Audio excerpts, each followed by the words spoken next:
ਮਿੱਤਰੋ ਕੀ ਹਾਲ ਹੈ। ਤੁਹਾਡਾ ਵੀਰ ਅਫਤਾਬ ਭੱਟੀ ਹਾਜ਼ਰ ਹੈ।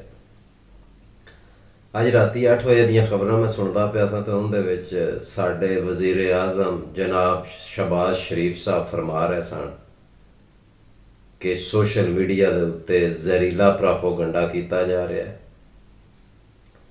ਇਦਾਰਿਆਂ ਦੀ ਤਜ਼ਹੀਕ ਕੀਤੀ ਜਾ ਰਹੀ ਹੈ ਔਰ ਇਸ ਨਫ਼ਰਤ ਕਾਰਡ ਨੂੰ ਅਸੀਂ ਬਰਦਾਸ਼ਤ ਨਹੀਂ ਕਰਾਂਗੇ ਤੇ ਇਹਨਾਂ ਦੀ ਨਿਸ਼ਾਨਦੇਹੀ ਕੀਤੀ ਜਾਵੇ। ਕੁਝ ਲੋਕ ਇੱਥੇ ਬਹਿ ਕੇ ਕਰ ਰਹੇ ਨੇ ਤੇ ਕੁਝ ਲੋਕ ਮੁਲਕ ਤੋਂ ਬਾਹਰ ਬਹਿ ਕੇ ਕਰ ਰਹੇ ਨੇ। ਵਜ਼ੀਰ ਆਜ਼ਮ ਸਾਹਿਬ ਦੇ ਇਸ ਬਿਆਨ ਤੋਂ ਮੈਂ ਇਹ ਮਹਿਸੂਸ ਕੀਤਾ ਹੈ ਕਿ ਉਹ ਕਹਿੰਦੇ ਪਏ ਨੇ ਕਿ ਅਸੀਂ ਆ ਜੋ ਇਹ ਤੈਅ ਕਰਾਂਗੇ ਕਿ ਤੁਸੀਂ ਕਿਹੜੀ ਗੱਲ ਕਰਨੀ ਹੈ ਤੇ ਕਿਹੜੀ ਗੱਲ ਨਹੀਂ ਕਰਨੀ।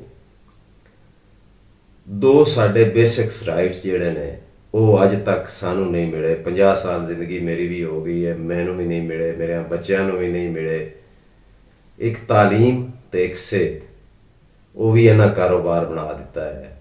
ਫਿਰ ਵੀ ਤੁਸੀਂ ਇਦਾਰਿਆਂ ਦੇ ਬਾਰੇ ਗੱਲ ਨਹੀਂ ਕਰਨੀ ਕਿਉਂਕਿ ਵਜ਼ੀਰ ਆਜ਼ਮ ਸਾਹਿਬ ਬੁਰਾ ਮਹਿਸੂਸ ਕਰ ਜਾਂਦੇ ਨੇ। ਸ਼ਹਬਾਜ਼ ਸ਼ਰੀਫ ਸਾਹਿਬ, ਤੁਹਾਨੂੰ ਵੀ ਬਣਾਉਣ ਵਾਲਾ ਉਹ ਹੀ ਰੱਬ ਹੈ ਤੇ ਸਾਨੂੰ ਵੀ ਬਣਾਉਣ ਵਾਲਾ ਉਹ ਹੀ ਰੱਬ ਹੈ। ਤੁਸੀਂ ਸਿਆਸਤਦਾਨ ਜਿਹੜੇ ਹੋ ਸਾਨੂੰ ਆਵਾਮ ਨੂੰ ਲੌਂਡੀਆਂ ਸਮਝਦੇ ਹੋ, ਤੁਸੀਂ ਸਾਨੂੰ ਆਪਣੇ ਪੈਰ ਦੀ ਜੁੱਤੀ ਸਮਝਦੇ ਹੋ ਕਿ ਅਸੀਂ ਆਪਣੀ ਮਰਜ਼ੀ ਨਾਲ ਕੋਈ ਗੱਲ ਵੀ ਨਹੀਂ ਕਰ ਸਕਦੇ, ਉਹ ਵੀ ਤੁਹਾਡੀ ਪਰਮਿਸ਼ਨ ਨਾਲ ਕਰਨੀ ਪਾਉਂਦੀ ਹੈ। ਗੱਲ ਇਹ ਵੇ ਕਿ ਸਾਡੇ ਕੋਲ ਇੰਨਾ ਹੱਕ ਤਾਂ ਰਹਿਣ ਦਿਓ ਕਿ ਅਸੀਂ ਕਮ ਅਜ਼ ਕਮ ਆਪਣੇ ਅੰਦਰ ਦਾ ਉਬਾਲ ਜਿਹੜਾ ਹੈ ਉਹ ਇਹ ਗੱਲ ਕਰਕੇ ਕੱਢ ਲਈਏ ਕਰੀਏ। ਸਾਡੀ ਆਵਾਮ ਦੀ ਗੱਲ ਵੀ ਹੁਣ ਤੁਹਾਨੂੰ ਗੋਲੀ ਲੱਗਦੀ ਹੈ ਤੇ ਜਿਸ ਵੇਲੇ ਵੋਟ ਲੈਣੇ ਹੁੰਦੇ ਨੇ ਤੁਸੀਂ ਉਸ ਵੇਲੇ ਇਹ ਹੀ ਆਵਾਮ ਜਿਹੜੀ ਹੈ ਇਹਦੇ ਕੋਲ ਹੀ ਜਾਣਾ ਹੁੰਦਾ। ਤੁਸੀਂ ਗੱਲ ਕਰਨ ਦਾ ਹੱਕ ਸਾਡੇ ਕੋਲੋਂ ਨਾ ਖੋਵੋ। ਜੇ ਗੱਲ ਕਰਨ ਦਾ ਹੱਕ ਤੁਸੀਂ ਖੁੱਥਾ ਤੇ ਇਹਦਾ ਨਤੀਜਾ ਅੱਛਾ ਨਹੀਂ ਹੋਏਗਾ। ਤੇ ਵੈਸੇ ਵੀ ਨਾਲੇ ਤੁਸੀਂ ਫਾਰਮ 47 ਦੀ ਹਕੂਮਤ ਹੋ, ਤੁਹਾਡਾ ਕੋਈ ਪਤਾ ਨਹੀਂ, ਤੁਸੀਂ ਅੱਜ ਟੁਰ ਜਾਓ ਜਾਂ ਕੱਲ੍ਹ ਟੁਰ ਜਾਓ। ਆਵਾਮ ਨੂੰ ਇੱਜ਼ਤ ਦਿਓ ਤੇ ਆਵਾਮ ਕੋਲੋਂ ਇੱਜ਼ਤ ਲਓ।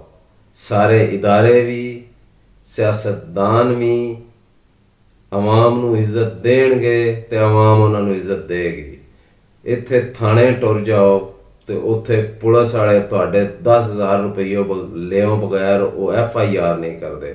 ਫਿਰ ਤੁਸੀਂ ਕਹਿੰਦੇ ਜੀ ਕਿ ਇਦਾਰਿਆਂ ਦੀ ਤੁਸੀਂ ਤਜ਼ਹੀਕ ਕਰਦੇ ਹੋ। ਪਹਿਲੇ ਇਦਾਰਿਆਂ ਨੂੰ ਠੀਕ ਕਰੋ ਵਜ਼ੀਰ ਆਜ਼ਮ ਸਾਹਿਬ।